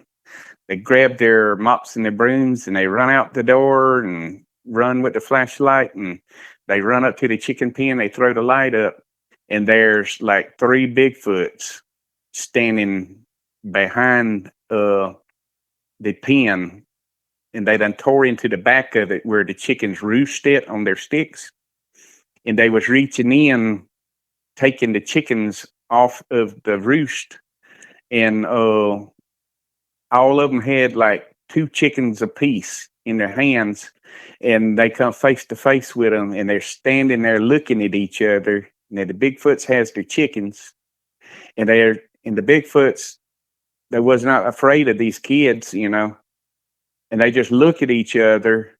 Where the kids is frozen, the Bigfoots take the chickens, turn around, and walk off into the woods. And the kids run back in the house, terrified, scared. Well, when their parents got home, they told what happened and everything. And their daddy, which is a holiness preacher says, see, I told y'all not to be bad and all. That's the devil coming up after you and stuff like that. Yeah. Wow. So, that's terrifying. Yes. So Bigfoot likes chickens too. Yeah, I've heard a lot of reports around chicken coops, and I've also heard a lot of people mentioning these things killing their horses. So that definitely sounds like Bigfoot activity. Yes. Yeah. And another thought I have, and all, because at one time, I think during Adam and Eve's time and all, I think we was all vegetarians back then and stuff. And but at some point, humans started eating meat and fat. And in so doing, I think it caused our brains to enlarge and to us get more intelligent, if that makes any sense. The Bigfoot, their species, or them, they have to have a high protein, high fat diet to maintain their bodies and their brains. They just have to. That's just me thinking. Yeah. And I believe, they forage and they'll eat plant life, berries, roots, mushrooms, whatever, just like us. I believe they're like us, but I believe that they have to have that protein, that fat, and everything, to sustain themselves. There's no way out of it. So they are, omnivores. Yep, I would completely agree with that. And there's so much to learn about these creatures, and I'm excited to hear what else unfolds from your property in Clinton, South Carolina, by the Sumter National Forest. And I believe you will experience more. Keep an eye out for tree structures and any strange activity. And you'll have to let me know what transpires from here on out. Oh, I absolutely will. I have your number saved in my phone, and I absolutely will. Maybe sometime in the future, near future, of some sort of something, I get straightened out and everything like that. Maybe you might come out and do an investigation for your own self and do like a camp out or something or another. Yeah. Out there on the back. Yeah, that could certainly be a possibility in the future. Let me know when things start getting hairy again, if you have an encounter or there's just like ongoing activity and it starts to spike, and we can put something together, and I'll certainly come out there. Okay, sounds good. Well, I'm going to start keeping notes. Anything else comes up, anything comes to memory, I'm going to write it down, and I'll be prepared for our next talk. Okay. And I'm excited about it. It's you are the first person that actually has sat and listened to me to this extent like this. When I first I was at my aunt's house because I had to have help because of this. I had my total hip replacement Tuesday, and so I basically had to have some help, and I couldn't stay by myself. And she has like the YouTube TV channel and all, And I was just going through it, and I found all this stuff about Bigfoot and all this. I said, man, I said, there's so much stuff here. And I ran across your channel, and I was hooked. I started watching and the things you describe and the way you talk, and that you were listening. You're non-judgmental, and everything, and you want serious people only, and everything. Because I watch some of them stories about Bigfoot and everything. Some of them people talking. A lot of that stuff, I hate to say it, that's made up, and you can see through it. You I think they do it for like entertainment or something or other. I don't. I Yeah, mean, I agree. I mean, I even get those reports as well, and I just post them regardless to let people make up their own minds. And you can tell when something really happened and it left an impact on a person. And they describe it with a lot of details, and their story never changes. But there's some where it's just like, oh, yeah, a lot of red flags. yes, yes. Um, what's happened to me with my experiences and everything like that. I mean, as long as I have my memory, it's burnt to my memory. I'll live with it. I carry it. It's part of me, and that's just it. I mean, it just happened, and uh, I didn't mind the other things and all. The only thing that was extremely upsetting is our horse being taken, but he he was what he was, and he shouldn't have went after him like he done. And as any daddy's gonna step in front of something bad going at his kids, or his wife. That's just nature. Yeah, absolutely. All right, Like Travis.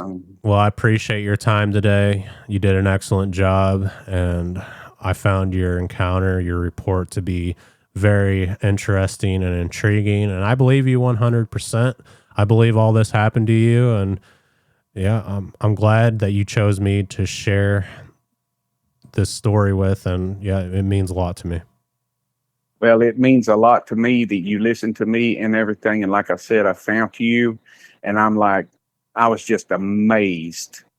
And yeah, I don't have words for it. I mean, uh, to have you listen to me and everything, for me to be able to tell my experiences and pass on some of my people's experiences, my friends and stuff. And I would love for you to meet my friend that's from Alaska and all. I talked to him last night, and I told him that me and you was going to talk. We had plans, and I said, would you want to join in and maybe speak to him? And he says, I'm not sure. He says, I'm not looking for notoriety. I'm not looking for any attention and all. I said, it's not like that, Jesse.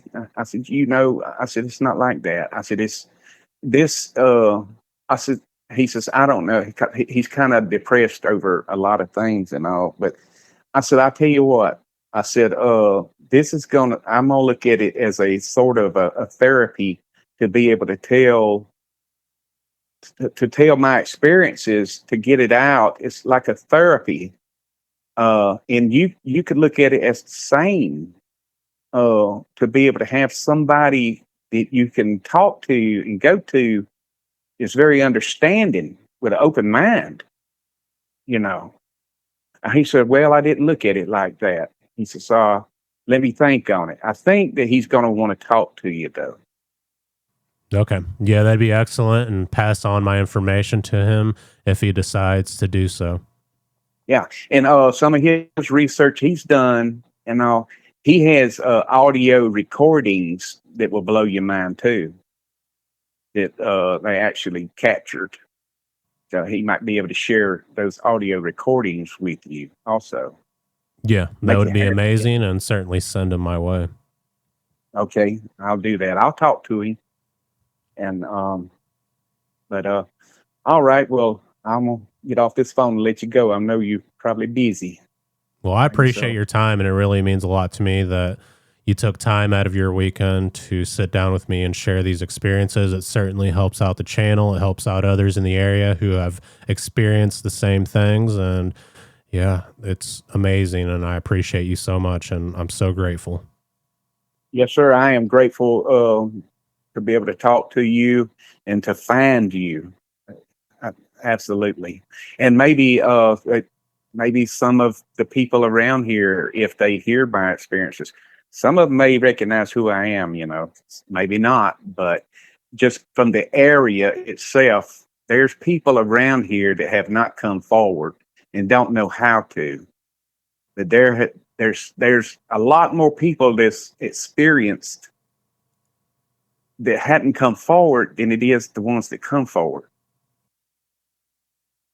I agree. I believe that. I think this will inspire and encourage people to come forward with their own encounters in the same area. So if someone out there is listening and they've had a Bigfoot encounter near Clinton, South Carolina, reach out to me and I would like to hear your experiences. All right, Travis, I'm going to let you go for now. I hope that you have a great weekend and keep in touch with me and let me know what else happens in the future, okay? Absolutely. Thank you. Yep. Thank you. And you have a good day. You too. Mm-hmm. Bye. Bye. All right, Travis, thank you very much for sharing your Bigfoot encounters and experiences with me on the channel, and it certainly means a lot. This, to me, is a very credible report. There was a lot of details, and in the area, there's been a lot of Bigfoot reports in the past, and I don't feel like he tried to embellish anything, and he laid out the facts just as they happened. Hearing about the horse having its neck twisted was really hard to listen to, and unfortunately, this does happen when these creatures are around. Have you had a Bigfoot encounter before in the past, and would you like to share it with me here on the channel? Feel free to reach out to me at sasquatchtheory@outlook.com. Thank you to all the listeners and all the people that support the channel. It really means a lot to me. And until the next one, you guys be safe out in the forest.